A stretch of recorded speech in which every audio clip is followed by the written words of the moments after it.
أما بعد فأعوذ بالله من الشيطان الرجيم بسم الله الرحمن الرحيم شهر رمضان الذي أنزل فيه القرآن هدى للناس صدق الله العظيم وصدق رسوله النبي الكريم ونحن على ذلك لمن الشاهدين والشاكرين والحمد لله رب العالمين.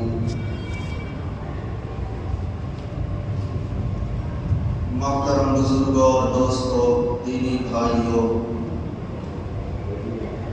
اللہ تبارک و تعالی کا بے حد احسان اور فضل و کرم ہے کہ پروردگار عالم نے ہم لوگوں کو دنیا کے اندر زندہ باقی رکھا ہے.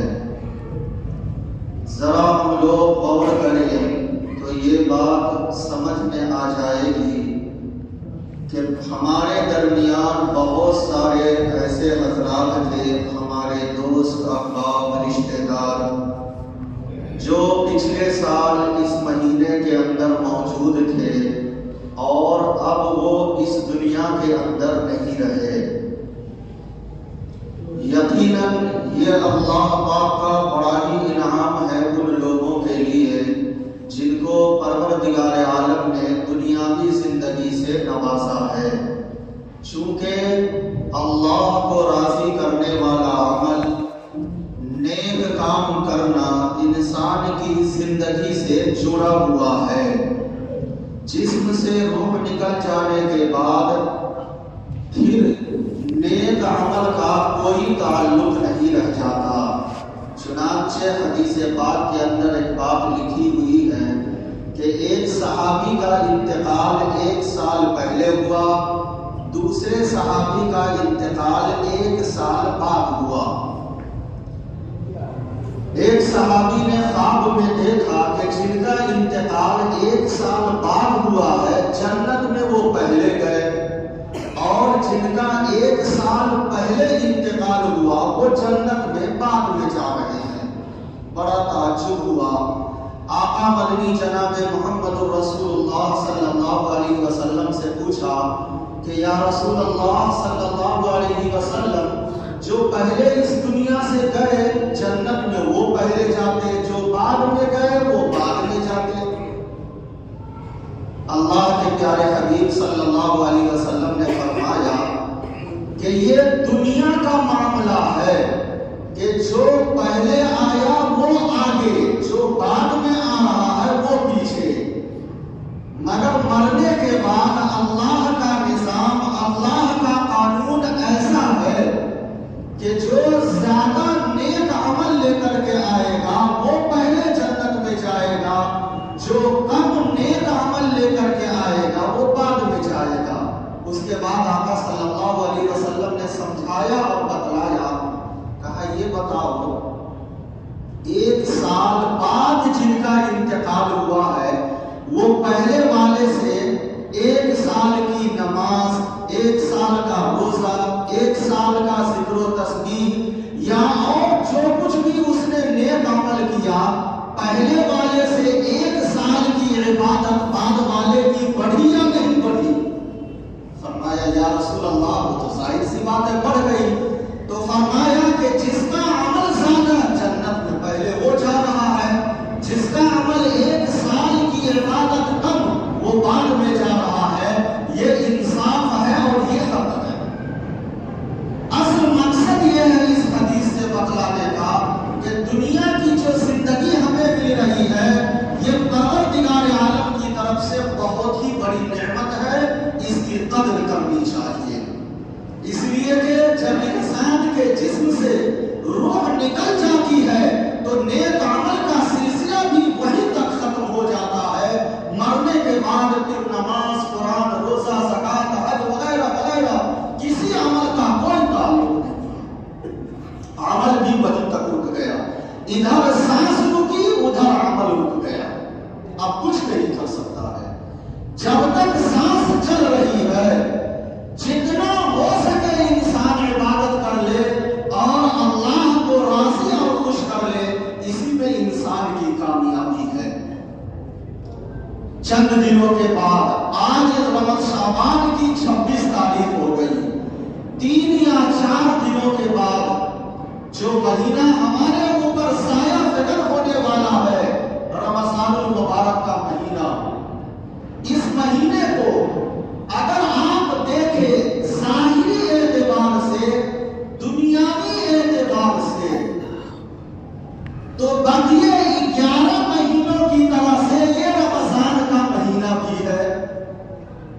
جیسے 11 مہینے کے اندر سورج صبح کو نکلتا ہے، شام کو ڈوبتا ہے، رات گزر گئی، دن نکل گیا، دن گزر گیا، رات نکل گئی، رات آ گئی، اسی طریقے سے رمضان المبارک کے اندر بھی نظام چلتا رہتا ہے۔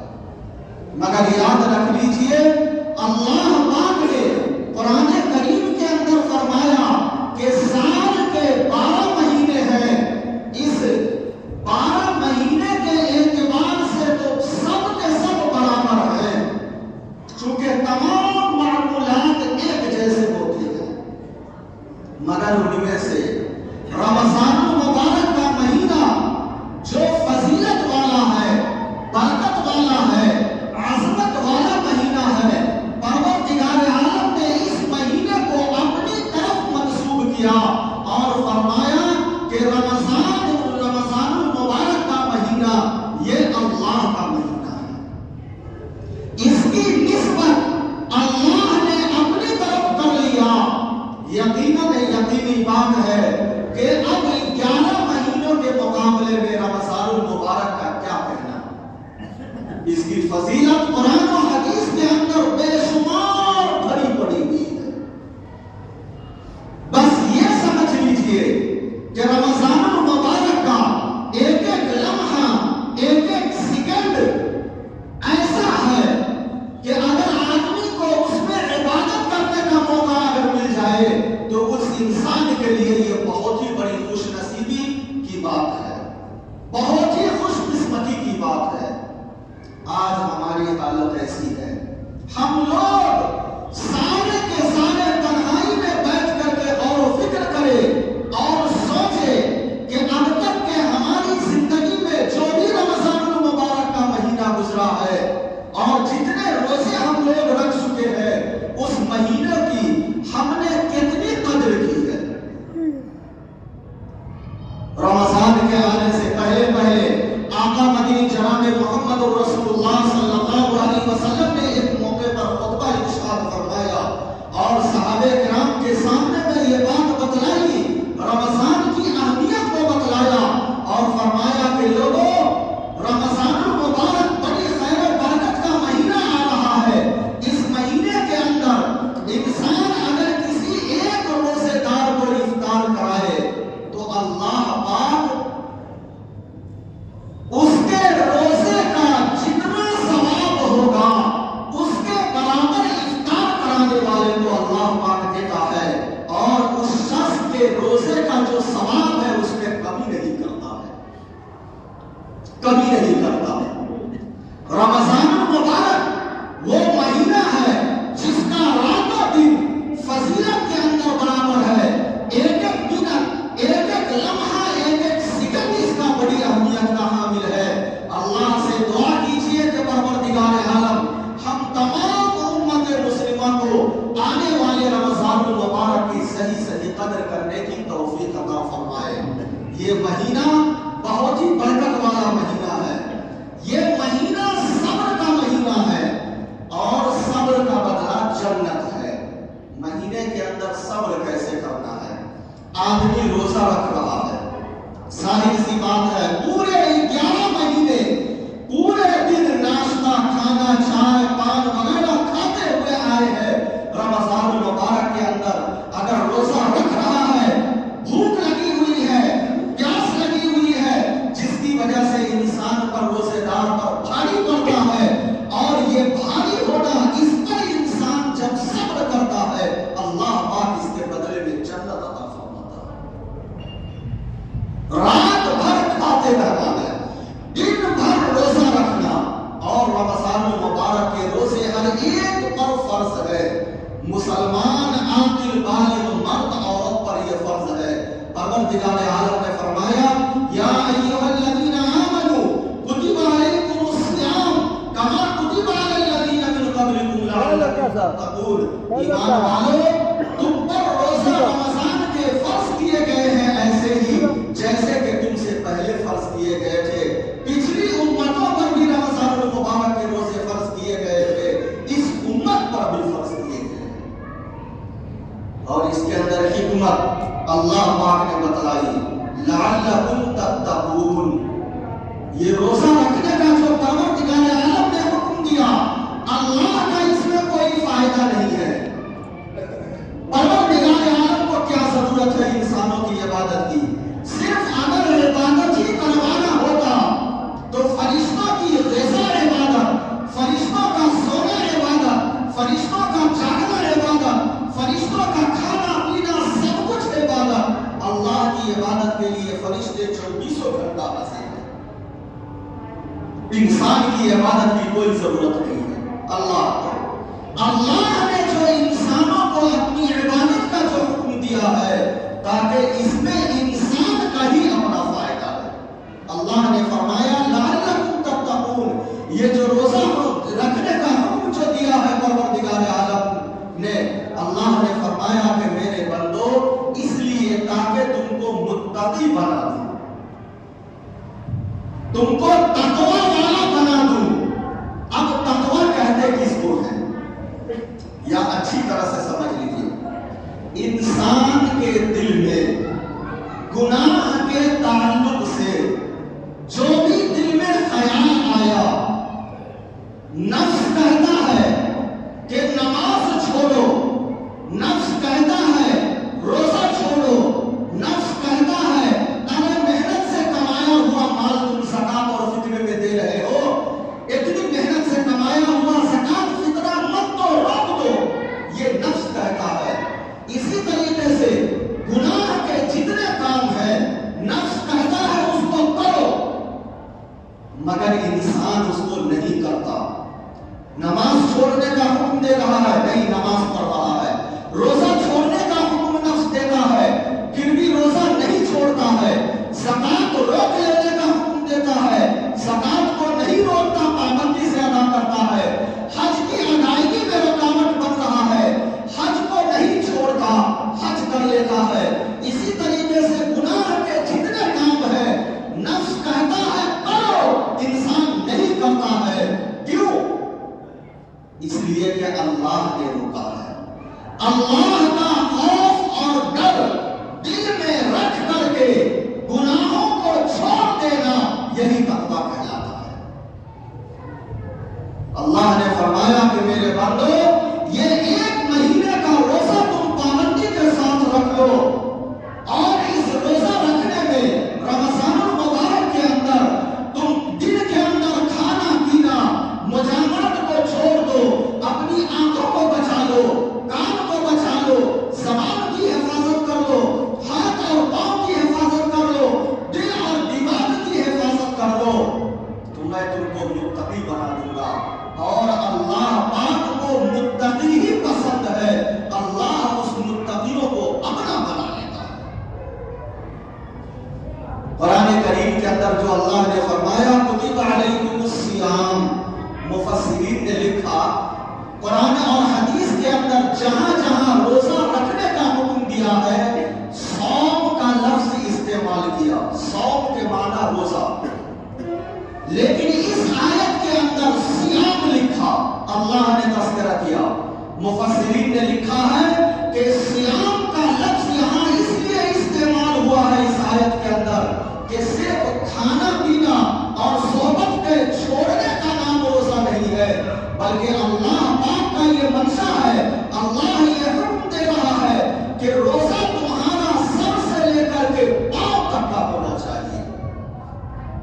صیام اس بات کو بتاتا ہے کہ پورے جسم کا روزہ ہونا چاہیے، صرف کھانے پینے سے رکنے کا نام روزہ نہیں ہے۔ آقا مدنی جناب محمد رسول اللہ صلی اللہ علیہ وسلم نے ایک موقع پر ارشاد فرمایا کہ جو آدمی روزہ رکھتا ہے، ساتھ میں غیبت کرتا ہے، چغلخوری کرتا ہے، جھوٹ بولتا ہے اور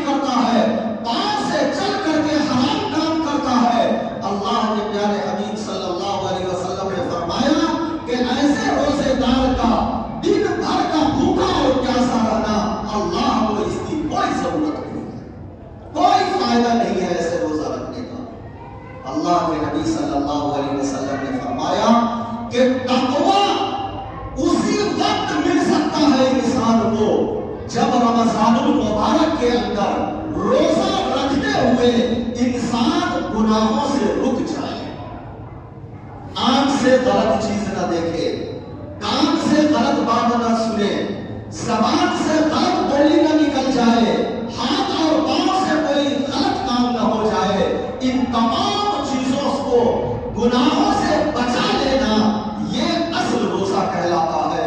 اور اسی روزہ کے متعلق اللہ پاک نے فرمایا کہ انسان کے تمام نیک عمل کا بدلہ اللہ پاک فرشتوں کے ذریعے دلواتا ہے۔ نماز پڑھ رہے ہیں، اس کا جو اجر و ثواب ہے فرشتوں کے ذریعے ملا، سب کچھ کا ثواب فرشتوں کے ذریعے ملا۔ آیا روزہ کا نمبر اللہ پاک نے فرمایا کہ میرے نیک بندے نے روزہ میرے لیے رکھا، اس لیے اس کا بدلہ میں خود اس کو دوں گا۔ روزے کا بدلہ خود اللہ پاک دے گا، اور کیا بدلہ ہوگا قرآن و حدیث کے اندر اس کی کوئی صراحت نہیں ہے، کوئی صراحت نہیں ہے، وہ اللہ کے اوپر ہے۔ اللہ جس کے روزہ کو قبول کر لے پروردگار عالم اس کو کیا اس کے بدلے میں دے گا، اس کی کوئی تفصیل قرآن و حدیث کے اندر نہیں ہے۔ اور یہ بہت ہی بڑی خوش قسمتی کی بات ہے اس مسلمان کے لیے، پکے اور سچے مومن کے لیے جس کے روزے کو اللہ قبول کر لے، روزے کو قبول کر لے۔ اس لیے روزے کی بڑی اہمیت ہے۔ رمضان المبارک کے اندر یہ خاص روزے کو اللہ پاک نے فرض کیا ہے۔ ہر ایک کو چاہیے کہ جہاں تک ہو سکے انسان روزہ کو نہ چھوڑے۔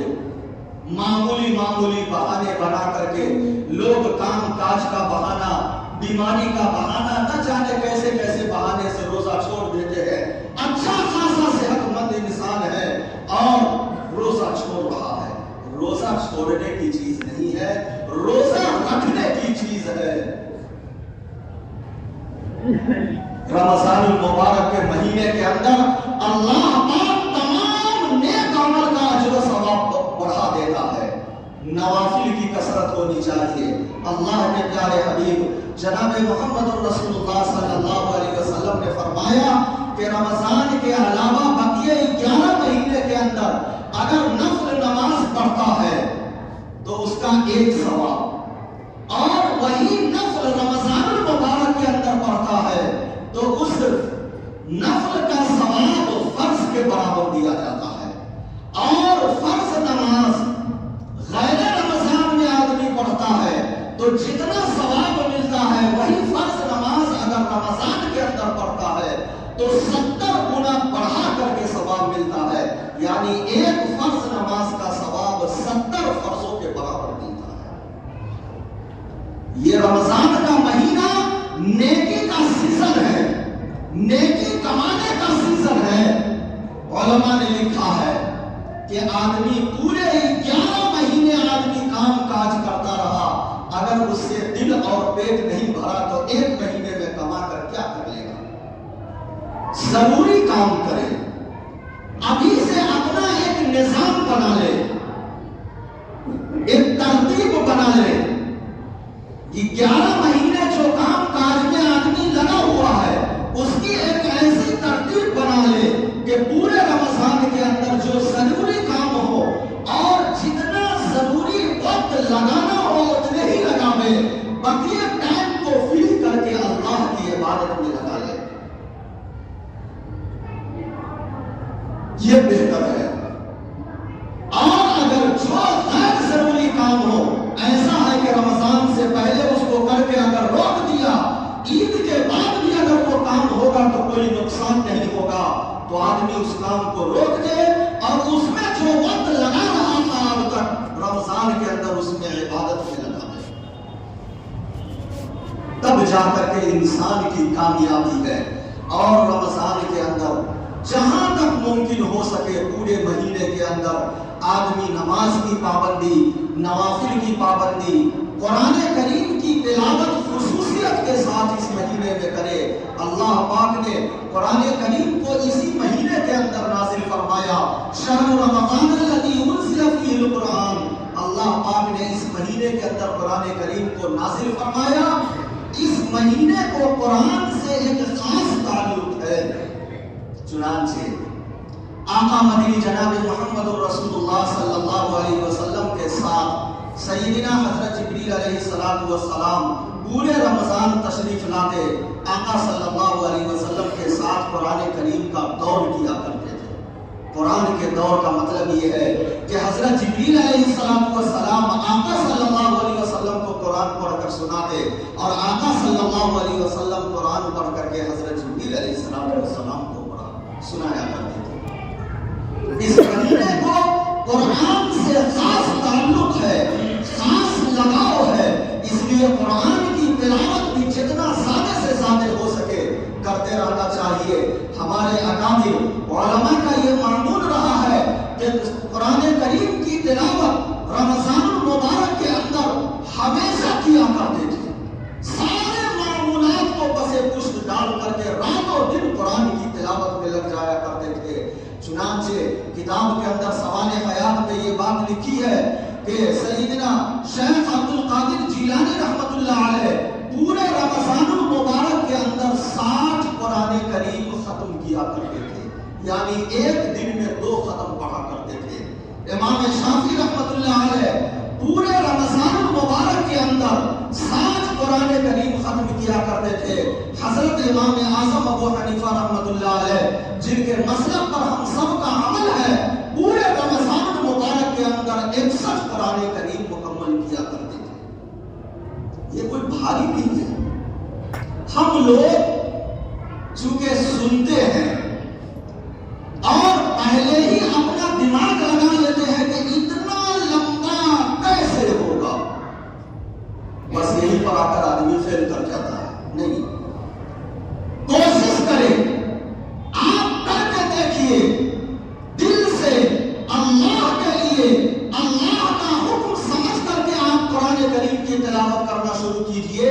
چند دنوں کے اندر اللہ پاک تلاوت کے اندر وہ روانی پیدا کر دے گا, وقت کے اندر وہ برکت عطا کرے گا کہ اگر آپ آدھے گھنٹے میں 1 پارہ پڑھ رہے ہیں, چند دنوں کے بعد آدھے گھنٹے میں 2, 2.5 یا 3 پارہ آپ پڑھ لیں گے.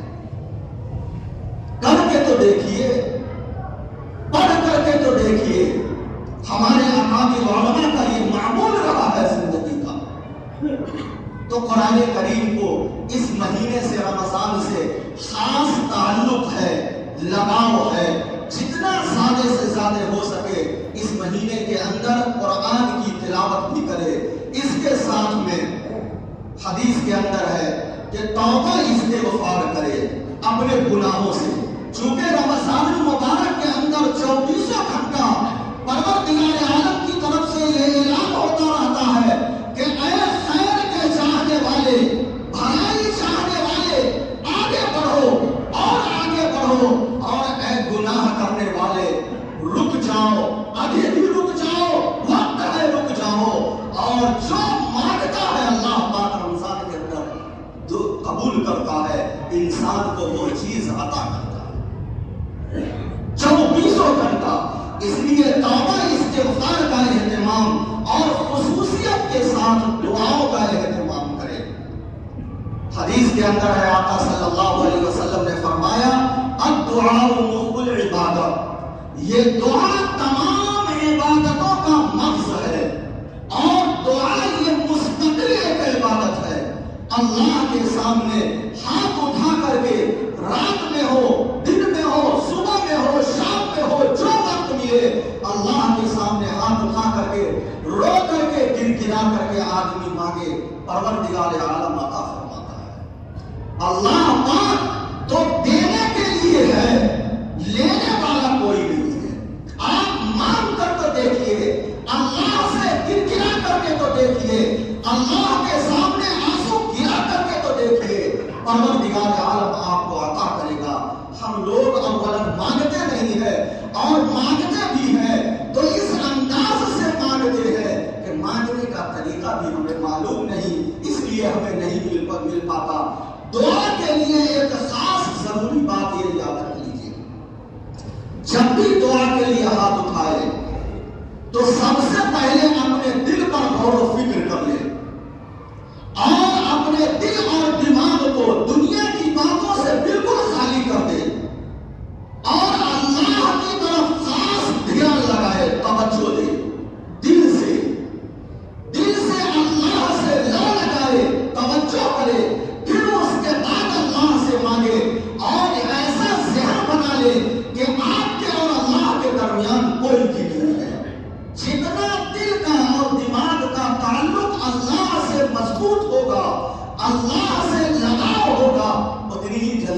قبول ہوگی. ہم لوگوں کی دعا ایسی نہیں ہے. کوشش کرنی چاہیے, مانگنا چاہیے. پروردگار عالم تو دینے کے لیے ہے. رمضان کی راتوں میں ہر رات کو یہ اعلان ہوتا ہے کہ اے خیر کے طلب کرنے والے آگے بڑھو, آگے بڑھو. اے گناہ کرنے والے رک جاؤ, ابھی بھی رک جاؤ. اے ہے کوئی صحت مند, صحت کا طلبگار, روزی کا طلبگار, فلاں فلاں ضرورت کا طلبگار, مانگو میں دوں گا. یہ اللہ کی طرف سے اعلان ہوتا ہے. ہم لوگ مانگ کر کے تو دیکھے. اس لیے رمضان کے اندر خصوصیت کے ساتھ دعا کا بھی اہتمام کرنا چاہیے. اور جتنا وقت ہو سکے آدمی اپنے کام کاج کو بھی نہیں چھوڑنا ہے, بزنس کو بھی نہیں چھوڑنا ہے. بس یہ دھیان دینا ہے کہ اگر ایک مہینہ صرف ضروری کام جو ہو وہ آدمی کر لے, اور اگر کوئی ایسا کام ہو جو ایک مہینہ روک دینے پر نقصان ہونے والا نہ ہو تو اس کام کو روک دے اور ضروری کام کرے. پھر جتنا زیادہ سے زیادہ وقت ہو سکے مسجد میں رہ کر کے ہو یا گھر پر رہ کر کے ہو, آدمی قرآن کریم کی تلاوت کر لے, ذکر و تسبیح کر لے, توبہ استغفار پڑھ لے, استغفار کی کثرت کر لے, دعاؤں کا اہتمام کر لے. رات کو بھی اور دن کو بھی اسی طریقے سے رات کے اندر اللہ پاک نے تراویح کی نماز رکھی ہے. تراویح کی نماز اللہ پاک نے تراویح کا حکم دیا. 20 رکعت تراویح کا حکم جو ہے وہ اللہ کی طرف سے یہ تراویح کا حکم ہے. اس لیے تمام علماء امت کا اس بات پر اتفاق ہے کہ یہ تراویح سنت مؤکدہ ہے, اور سنت مؤکدہ کو چھوڑنا گناہ کا سبب ہے. اس لیے تراویح کا بھی اہتمام کرے. اللہ کے نبی صلی اللہ علیہ وسلم نے جو فرمایا کہ رمضان کا مہینہ یہ صبر کا مہینہ ہے. دن کو روزہ رکھنے میں کوئی پریشانی سمجھ میں آئے, روزہ رکھے ہوا ہے, کام کر رہا ہے, پریشانی ہو رہی ہے, بھاری پڑ رہا ہے, اگر آدمی اس پر صبر کرتا ہے اللہ پاک صبر کے بدلے جنت عطا کرتا ہے. رات دن پر روزہ رکھا, رات کو تراویح پڑھنے کا, نماز پڑھنے کا دل نہیں چاہ رہا ہے, پھر بھی اللہ کا حکم مان کر کے اگر کوئی تکلیف ہو رہی ہے اس پر صبر کر کے آدمی نماز کا اہتمام کرتا ہے اور عبادتوں کا اہتمام کرتا ہے, یہ صبر ہے اور اس کے بدلے میں اللہ پاک جنت عطا فرماتا ہے. اس لیے ابھی بھی جو چند دن باقی ہے رمضان کے, اپنے زندگی کے کام کاج کا, اپنی زندگی کا ایک معمول بنا لے, اور جو ضروری کام ہو اس کے بھی ٹائم ٹیبل کے حساب سے سیٹنگ کر لے. باقی جو بھی وقت ملے اللہ کی عبادت میں لگائے, نوافل کے اندر, نماز کے اندر, قرآن کریم کی تلاوت کے اندر, ذکر و تسبیح کے اندر. دکان پر بیٹھے ہوئے ہیں, آنا جانا کر رہے ہیں, جو تسبیح زبان پر ہلکی لگے وہ پڑھتے رہے, استغفار پڑھتا رہے, لا الہ الا اللہ پڑھے, درود شریف پڑھتا رہے, لفظ اللہ اللہ پڑھتا رہے. لفظ اللہ اللہ کے متعلق حدیث میں لکھا ہوا ہے کہ تمام ذکروں کا یہ سردار ہے اور زبان پر ادائیگی میں سب سے آسان ہے. غور کیجئے, کون ایسا آدمی ہوگا جس کو لفظ اللہ یاد نہ ہو. چلتے پھرتے اٹھتے بیٹھتے جہاں جتنی زیادہ ہو سکے آدمی ذکر و تسبیح کرتا رہے, خصوصیت کے ساتھ رمضان المبارک کے اندر, اور ایک دعا کو پورے رمضان کرتا رہے, اور وہ دعا یہ کرے کہ الہ العالمین رمضان سے پہلے جو کچھ بھی ہم سے فرائض میں, سنتوں میں, شریعت کے اندر جو کچھ بھی ہم سے کمی کوتاہی ہوئی ہے اللہ پاک ہمیں معاف فرما دیجئے, اور رمضان کے بعد جو بھی زندگی ہمیں مل رہی ہے سنت اور شریعت کے مطابق الہ العالمین ہم کو گزارنے کی توفیق عطا فرما دیجئے. اور رمضان کے اندر جو بھی عبادتیں ہو آدمی کو اسی ارادے سے رکھنا چاہیے کہ رمضان کے بعد بھی ہم اپنی زندگی کا معمول عبادتوں کا ایسے ہی بنا کر کے رکھیں کہ پوری زندگی جس طریقے سے ہم نے رمضان کے اندر بنایا ہے. عام طور پر ایسا آتا ہوتا ہے کہ رمضان کے اندر تو بڑی بھیڑ ہو جاتی ہے, عبادتوں کے اندر بڑی ترقی ہوتی ہے, بڑی اچھی بات ہے, اور جہاں عید کی نماز پڑھ لیا پھر جو ہے وہی پرانا معمول، ایسا نہیں کرنا چاہیے۔ ایک بات ذہن میں رکھیں، دنیا کی زندگی تو چند دنوں کی زندگی ہے۔ ہر شخص جانتا ہے دنیا میں رہنے والا کہ آج نہ کل مرنا ہے ہمیں۔ ذرا غور کیجئے، شریعت کے خلاف ہم زندگی گزار رہے ہیں، گناہوں میں ہمارا وقت گزر رہا ہے۔ خدا نہ خواستہ اللہ نے مرنے کا جو وقت طے کیا ہے، اگر اس وقت پر بھی ہم گناہ کرتے رہے اور گناہ کی حالت میں ہماری روح نکل جائے، اللہ کے سامنے کیا منہ دکھلائیں گے؟ اس لیے اب تک کے جو بھی لاپرواہی اور سستی ہو چکی ہے، اللہ تبارک و تعالیٰ کے سامنے رو کر گر گرا کر اللہ سے معافی مانگے، اور اگلی زندگی جو مل رہی ہے کوشش کرے ہر ایک آدمی کہ سنت اور شریعت کے مطابق گزارے، اور رمضان کے اندر خصوصیت کے ساتھ دعا بھی کرے کہ الہ العالمین ہمیں وہ ہمت عطا کر دیجئے، وہ طاقت عطا کر دیجئے کہ رمضان کے بعد جتنا زندگی کا وقت ملے بالکل ہم رمضان کی طرح سے آپ کی عبادت میں گزار سکیں۔ یہ خصوصیت کے ساتھ دعا بھی کرتے رہے، تب جا کر کے ایک انسان کی کامیابی اللہ کے نزدیک ہوگی، اور ایک انسان ویسا بن جائے گا جیسا کہ اللہ پاک نے فرمایا وَمَا خَلَقْتُ الْجِنَّ وَالْإِنسَ إِلَّا لِيَعْبُدُونِ۔ اللہ نے اپنی عبادت کے لیے جو پیدا فرمایا ہے، انسان کی پیدائش کا جو مقصد ہے وہ مقصد حاصل ہو جائے گا، تب جا کر آدمی کامیاب ہوگا۔ وگرنہ یاد رکھ لیجئے، دنیا کی زندگی تو عبادت کر کے بھی کٹے گی اور گناہ کر کے بھی کٹے گی، جیسے کٹ رہی ہے روز ایک ایک دن انسان کی زندگی کا ختم ہو رہا ہے۔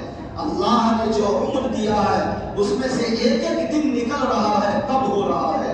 بہت کم وقت باقی ہے مرنے میں، اس لیے ان وقتوں کی قدر کرے، اور اللہ جو رمضان کی نعمت دے رہا ہے ان نعمتوں کی قدر دانی کرے، ناقدری کرنے سے بچے، اسی میں کامیابی اور بھلائی ہے۔ دعا کیجئے کہ اللہ پاک ہم تمام لوگوں کو کہنے سننے سے زیادہ عمل کی توفیق عطا فرمائے، اور آنے والے رمضان المبارک کی صحیح قدر کرنے کی توفیق عطا فرمائے، اور ابھی سے موت تک کی جو زندگی ہے اللہ ہم لوگوں کی اپنی پسند والی زندگی بنا دے۔ آمین یا رب العالمین۔ وآخر دعوانا الحمدللہ رب العالمین۔